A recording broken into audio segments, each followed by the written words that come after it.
Hello everyone, this is Honey coming to you live from the process. About to dive into another grind, and today we have Reese, Columbia, South Carolina. Awesome. Now, so you're from Columbia, South Carolina, or are you from the ATL? From Columbia, South Carolina, born and raised. Okay. 900 Stephendale Road, back home. Repping it. Yeah, but now I've been in Atlanta for like 4 years now, so. Okay, now what brought you to Atlanta? Yeah, actually, after college, man, I started a full-time job out here. Should I say the company name? I mean, you can. I can't. Do you want to? I started out here, I was, slanging rentals for Enterprise. Keep it real. Yeah, that's what I'm saying. I paid the bills. It was a great job. Taught me a lot about business, how to manage a business, how to deal with employees, work with people, create a sale, make a sale.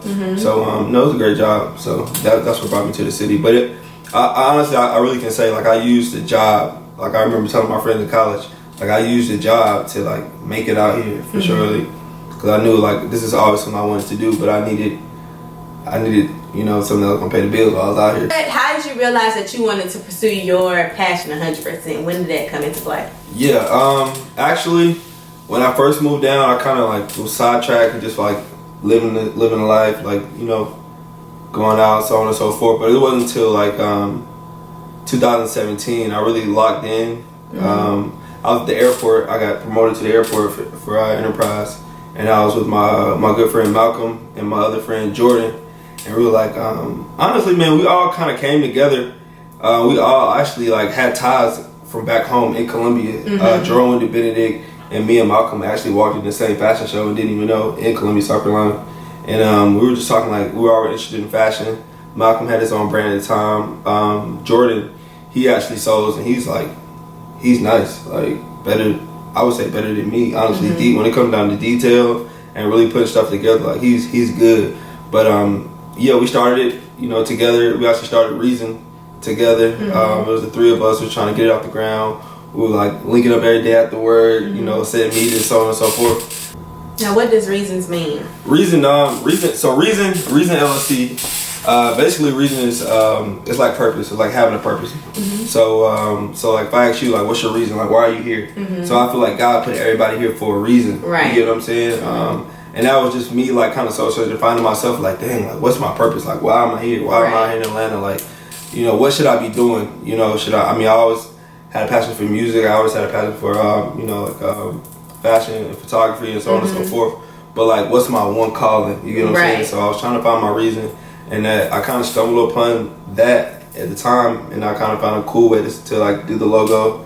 So that's how Reason came about. Cool. Like, my mom always tells me, figure out that one thing that you can do that doesn't seem like you're spending time working, and it's just like a thing or a hobby. And then try to find ways to either make money off of it, get people exposed to it. So that's basically your process there. So I like it. That's great advice. Yeah. How do you come up with the different styles you want to create? Sports all my life, so I consider myself an athlete first. But what did you play? Basketball, football. Yeah, so in high school, I'll say high school because I played all three sports. But in high school, I played football and baseball. So in baseball, I played shortstop. Okay. I really played almost everything: shortstop, first, pitcher, outfield, so on and so forth. But in football, I played. In high school, I played quarterback and receiver. Okay. In college, I played center field. So you're a real athlete then. Yeah, you know what I'm saying? I don't think I'm just out looking nice and stuff. Okay. Okay. I really do this. So how do you figure out these styles? Go ahead. So a lot of my designs, when you look at them, you'll see like they derive from actually like sports uniforms. A lot of people can't really see that. They think it's like I'm making like dashikis or something like that. But like my first like shirt design was actually like, the thought of it came from like a baseball uniform, but I actually closed it with a zipper instead of buttons. Honestly and simply just because at that time it was easier for me to do a zipper than do a button. I didn't know how to do buttons yet. I know how now, but that's how that first original t-shirt design came from, and it's still, you see it here today, like I'm wearing one right now. So a lot of it comes from that. Also different cultures like African, European, I'll say American culture, Italian as well.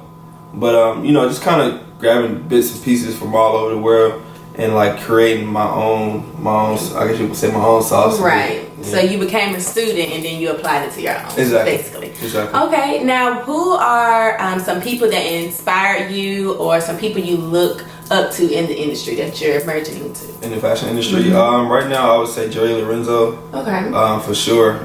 Just kind of like watching his whole story. Like he puts his whole life story into his art, into fashion, you know, and his campaigns and so on and so forth. And honestly, I can honestly say that's something like I try to do with mine, but make it my own story. You know what I mean? And his work is just phenomenal. Like his campaigns, I remember watching one of his first campaigns, and I literally was just like, damn.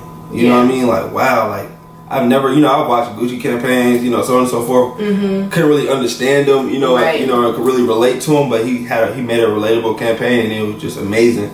So shout out to Jerry Lorenzo, Fear of God. Like that's one of the top designers right now that I look up to. Awesome. Now, where do you go to find that space of creativity? So for me, like I will go hike Stone Mountain like at 6 a.m. on Sunday and like sit out there and figure out my creative waves or what have you, or I'll go to the coffee shop and find it there.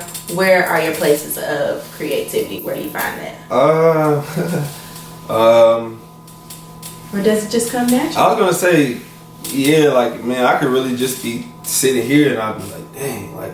But honestly, I will say I started meditating earlier in the year, and when I was back, I did 6 months. I sound like I went to jail. I went back home to South Carolina for 6 months, just really like clear my mind, get back, you know, level and everything. And I really would just go outside in the mornings in the backyard. We live like in the sticks, so I just sit out there in the grass and I lay out my rug and I just meditate. Okay. And it was a perfect time for me to just clear my head space, and then I would come back inside. That would be a time where I would just, you know, kind of surf the web, draw stuff out, so on and so forth. But I really, as long as it's just nice and quiet, and then I could just really just be by myself.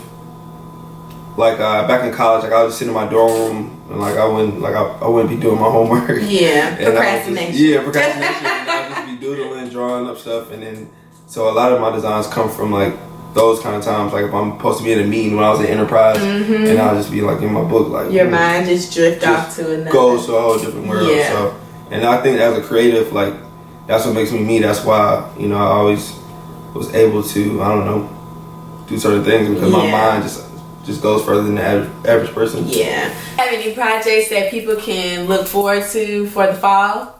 Yeah, for the fall, well, not this fall. Okay. So right now we're working on fall 2020. Okay. So we're gonna drop that in the spring. So that's gonna be big. The whole campaign we put together for that, it's gonna be special. It's gonna be a lot of influencers from back home, Columbia. Okay. I feel like my city right now, we really turning up. Like the whole state turning up, but the city for real, like Columbia, it's some notable people that I know, like, you know, growing up with, like from different schools. I've seen them out before, like.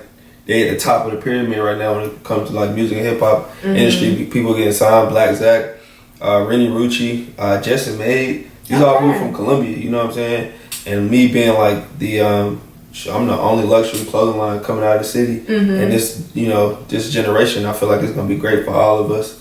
If we could all like come together, like, you know, do a shoot and, you know, put on for the city. Cool. Yeah. All right, now we already talked about some people that inspire you, but what is your why behind what you do each and every day as an entrepreneur? As an entrepreneur, my why would be the check. No, it's like nah, but honestly, man, I will say it is the check. You know what I mean? Because the check. Excuse me, I'm sorry. They say money can't bring you happiness. I mean, and I understand that, but money is a token of freedom. You get what I'm saying? That's how I look at it. You know, certain things I want to do a lot of things right now, but I couldn't dare do it because I got financial obligations I need to take care of. You have your, you know, you run that check, man. It's nothing you cannot do. You know what I'm saying? Stuff that I want to do for my daughter every, you know, here and there. I want to see her fly in, but you know, that seems fairy tale right now. Right. I get that check. It's different. You know what I mean? Right. So I mean, honestly. I mean, money is a big motivation in it, but also I will say is I want to be that person that people like to go back home and like look at those young kids faces and be like, bro, I swear to God, I'm just like you. Yeah. You get what I'm saying? Like, I'm probably just like you. I might be worse. Right. You know, if we was at the same age.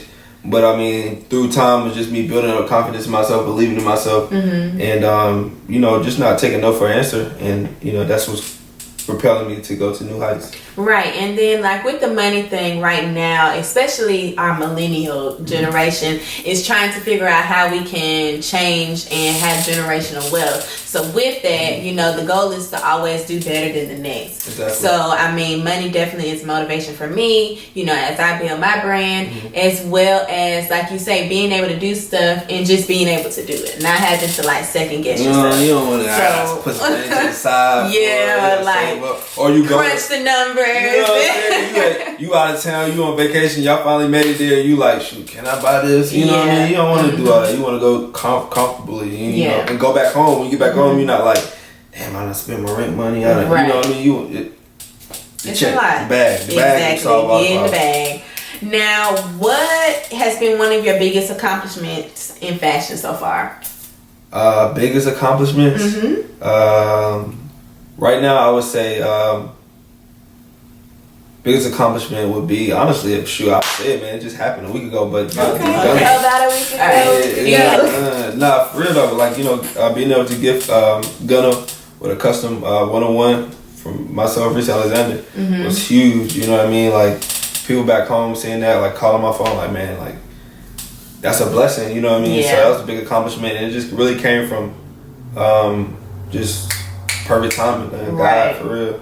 So yeah, I would say right now. I saw on Instagram. I was like, okay. You know what I'm saying? You know what I mean? What's trying to do right. So now that you have that connection, I know that, you know, inspires you to keep going. That gives you a different, you know, speed. Like you're on a different speed. Right. So how do you kind of, I would say, shift your mindset to really know that it's go time? Like right now it's go time. Like with the opportunity, now what is the next goal? Like what are you going to do? The thing is, it's been go time.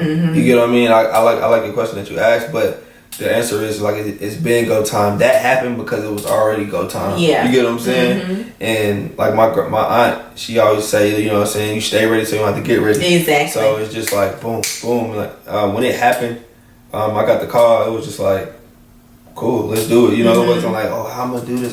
No, I already got my ducks in a row, so I could just roll it on out. Right. Right now, it's just like my boy. Shout out to Endo. My boy. If you don't know who Endo is, he's Gunner. He's like the photographer that broke Gunner while Gunner was on his way up. Like he was the one doing all this BTS shoots at his shows and so on and so forth. So shout out Endo. Shout out him. Make a lucky movie. But he always telling me like, yo, what's next? You know what I mean? Like, hey, you got this. Keep going. Who you gonna get next? Who you gonna get next? And he like just stay in his back pocket, and you know we gonna make it happen and so on and so forth. But that's the biggest thing. Like you can't just dwell on in the moment. You gotta really almost see past the moment. You know what I'm saying? They gotta be 5 years later, and you gotta look back and maybe a year later, you gotta look back and like, damn, I did all that. Yeah. You know what I mean? And hate it has to be like that, but that's how it's life. It's a fast game. Exactly. So